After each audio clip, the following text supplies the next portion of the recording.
Hola, hace aproximadamente 3 años se publicó en la prensa un caso muy triste, de veras que impresionante.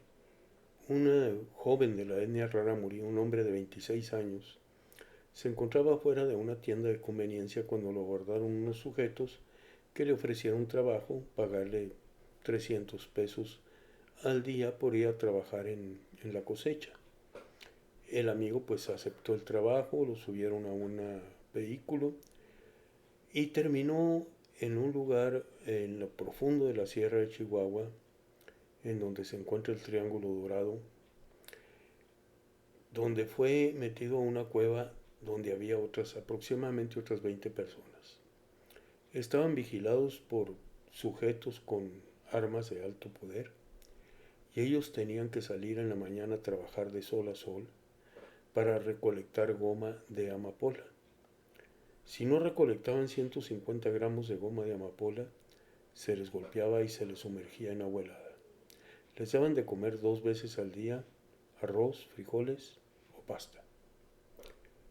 Y eran vigilados constantemente, evidentemente no se les pagaba nada.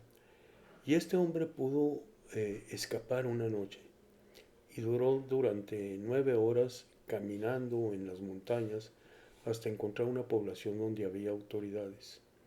En esta población denunció lo que le había sucedido y a los 3 días fueron autoridades al lugar donde había sucedido aquello y ya no encontraron más que a las personas que estaban todavía en la cueva temerosos. Los rescataron, pero a los criminales que los habían tenido ahí nunca los encontraron. En el estado Guerrero esto tampoco es extraño. El estado Guerrero es una de las zonas, en México el estado Guerrero, una de las zonas con más cultivo de amapola que hay en el mundo después de Afganistán. Y ahí también la esclavitud, como la que acabamos de comentar, no es extraña, incluyendo niños a los que se les pone a recolectar la goma de la amapola. Hay otras formas de esclavitud que se dan en nuestro México. Los desaparecidos, mujeres desaparecidas, que luego son destinadas a la prostitución, ya sea privándolas de su voluntad o bajo amenazas, o los coyotes que llevan a los migrantes a las fronteras y les obligan a cargar bultos con droga al atravesar hacia Estados Unidos. No es México, no es el único país en donde se ve este tipo de esclavitud, lo podemos encontrar también, por ejemplo, en África, en donde los diamantes de sangre eh, los diamantes son explotados a través de esclavos y se les conoce como diamantes de sangre, o las minas de litio que están escondidas y que son explotadas de la misma manera, con gente que está ahí en contra de su voluntad y sin recibir otra compensación más que su alimentación. Así, en todos estos casos se presenta lo que es la explotación del ser humano bajo condiciones de esclavitud o también lo que se conoce como trabajos degradantes o inhumanos. En estos casos la persona no tiene la libertad para decidir sobre su trabajo, el traslado, su movilidad, no recibe otra paga más que lo necesario para subsistir. Es lo que se llama cosificación de la persona. La persona se vuelve una cosa, una herramienta exclusivamente para lograr un fin que es el que busca el secuestrador de la persona o el esclavista. Pero todos los casos que les he comentado tienen una circunstancia en común. Todos, en todos estos países y en todos estos casos, la conducta que realizan quienes esclavizan es considerada como delito. Es decir, la persona que esclaviza puede ir a la cárcel por haber cometido un delito de privación ilegal de libertad o de otro tipo de denominación. Son trabajos forzosos, pero existen casos en los que este tipo de esclavitud es perfectamente legal. Y me estoy refiriendo aquí a Cuba y en específico a las brigadas médicas de Cuba. Este país realiza contrataciones de médicos bajo condiciones que implican trabajos forzosos, inhumanos, degradantes, que están prohibidos por la Constitución mexicana, por nuestro sistema legal y por el sistema internacional del cual formamos parte. Pero sucede que en Cuba, desde la caída de la Unión de Repúblicas Socialistas Soviéticas, la URSS, pues Cuba dejó de percibir los ingresos que le daba la URSS y tuvo que buscarse otras formas de ingresos. Ya lo tenía desde hacía tiempo, pero la pobreza extrema se vino a Cuba desde finales de los años 80, cuando la URSS cae. Y entonces tienen que utilizar lo que le llaman ellos las brigadas. Son brigadas médicas, deportistas, académicas, artísticas. Y entonces estas brigadas el gobierno cubano envía a otros países a personas que tienen ciertas cualidades y cobra el gobierno cubano por el envío de estas personas. Las personas, aquí vamos a hablar específico ya de las brigadas médicas, en donde pues el salario que se les entrega a quienes van a unas brigadas médicas a un país extranjero de Cuba, se ven constantemente vigilados por sus supervisores que los acompañan y que están sobre ellos.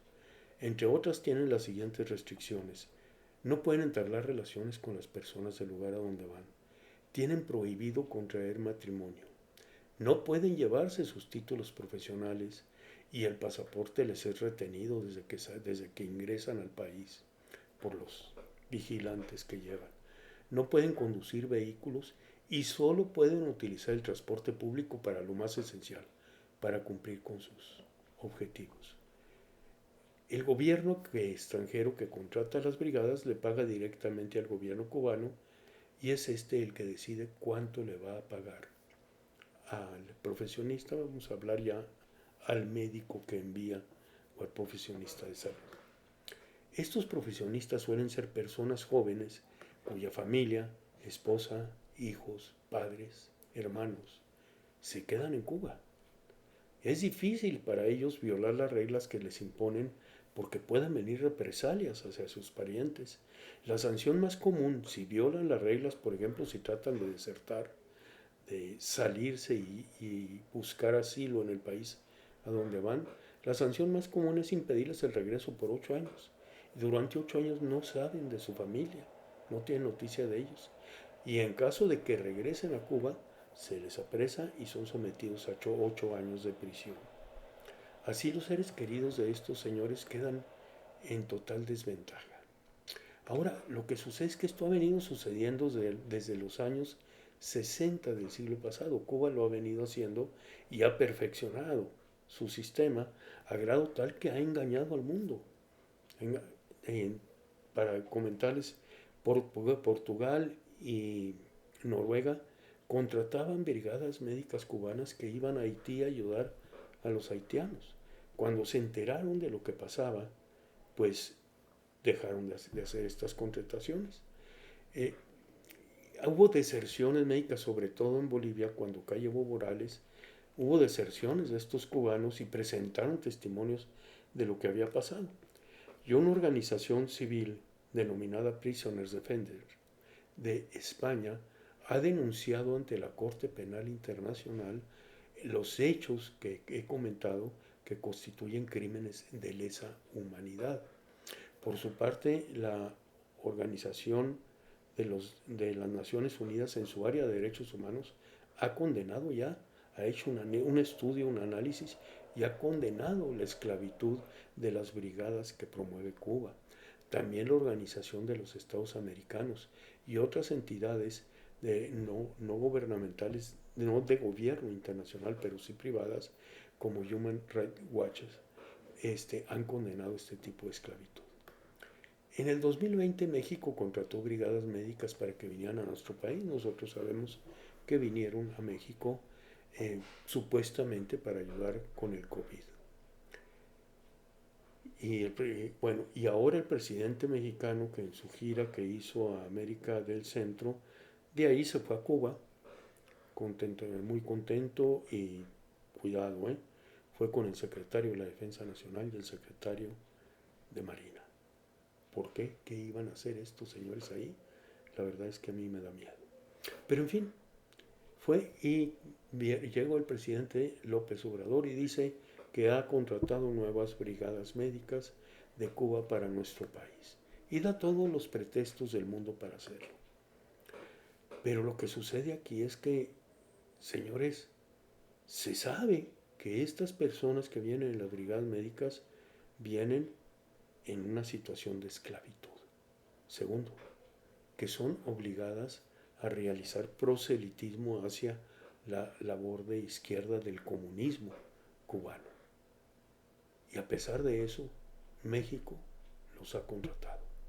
Es decir, al gobierno mexicano no le importa contratar esclavos. Díganme ustedes qué podemos deducir de eso. Que al gobierno actual de México no le importaría que nosotros viviésemos bajo esas mismas condiciones de restricción y de falta de libertad. Cuidado con este gobierno. Gracias por su atención.